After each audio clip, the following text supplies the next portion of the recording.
వచ్చాను మీరు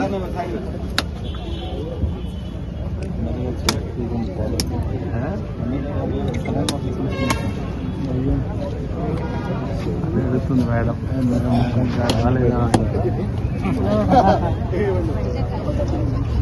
జెండా చాలా జెండా వరకు సరిపోతుంది కొబ్బరికాయలు మళ్ళీ ఎన్ని కొడతారు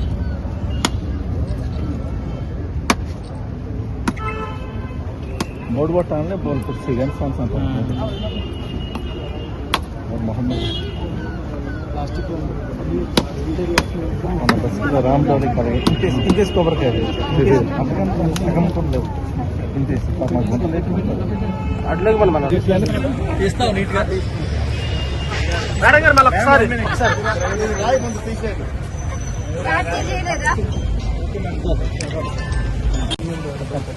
అరకు వ్యాలీ మండలంలో స్వచ్ఛ రథం గౌరవ ఆనబుల్ ఎమ్మెల్యే గారి చేతుల మీదుగా గౌరవ పిఓ మేడం గారి చేతుల మీదుగా అదేవిధంగా గౌరవ ఆర్టీసీ నియంత్రణ బోర్డు చైర్మన్ గారు దమదార్ గారి చేతుల మీదుగా ఈరోజు ఓపెన్ చేయబడుతుంది. ఈ స్వచ్ఛ రథం యొక్క ముఖ్య ఉద్దేశం మీరందరూ కూడా దయచేసి గమనించాలి.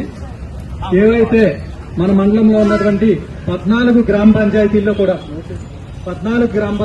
కూడా ఈ స్వచ్ఛ రథం షెడ్యూల్ ప్రకారం ప్రతిరోజు ఒక ఆదివారం తప్ప మీ ఊరు వస్తుంది. మీ ఊరు వచ్చినప్పుడు ఆ హౌస్ హోల్డ్ దగ్గర ఉన్నటువంటి ఇనుము గాని, పేపర్లు గాని, పుస్తకాలు గాని, అట్టపెట్టెలు గాని, ముఖ్యంగా ప్లాస్టిక్ బాటిల్స్ గాని, గాజు బాటిల్స్ గాని, స్టీల్ వస్తువులు గాని, అల్యూమినియం గాని, ఇవన్నీ కూడా కన్సర్న్ హౌస్ హోల్డ్ దగ్గర ఈ స్వచ్ఛరథంకి సంబంధించిన ఆపరేటర్ కొనడం జరుగుతుంది. మీరు ఎంత అయితే ఇచ్చారో ఆ వాల్యూకి తగ్గట్టుగా మీరు అడిగిన విధంగా కొబ్బరి నూనె ప్యాకెట్లు గాని, సర్ఫ్ ప్యాకెట్లు, అదేవిధంగా సోప్స్, బట్టల సోపులు గాని, లేకపోతే బాత్ సోప్స్ గాని, కాఫీ ప్యాకెట్స్, టీ ప్యాకెట్స్, మీరు ఏదైతే అది అడిగితే అది, లేస్ ప్యాకెట్స్, టూత్ పేస్ట్లు, టూత్ బ్రష్లు, ఈ విధంగా మీరు ఇచ్చిన డ్రై వేస్ట్ ప్లాస్టిక్ ఈ చెత్తకి అనుగుణంగా ఎంతైతే వాల్యూ ఉందో ఆ వాల్యూకి తగ్గట్టుగా ఓల్డ్ బాక్టర్ సిస్టమ్ లో గతంలో ఏ విధంగా అయితే వస్తువు మారిపోయింది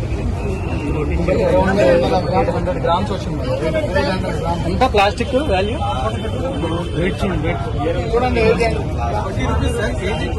20 రూపీస్ అంటే 16 రూపీస్ వస్తుంది. 16 రూపాయలకి వాళ్ళకి ఏం కావాలో అది ఇవ్వాలి. ఏం కావాలి మీకు చెప్పండి. టూత్ పేస్టా, లేస్ ప్యాకెట్సా, ఆనియన్స్ ఉన్నాయి, ఇంకా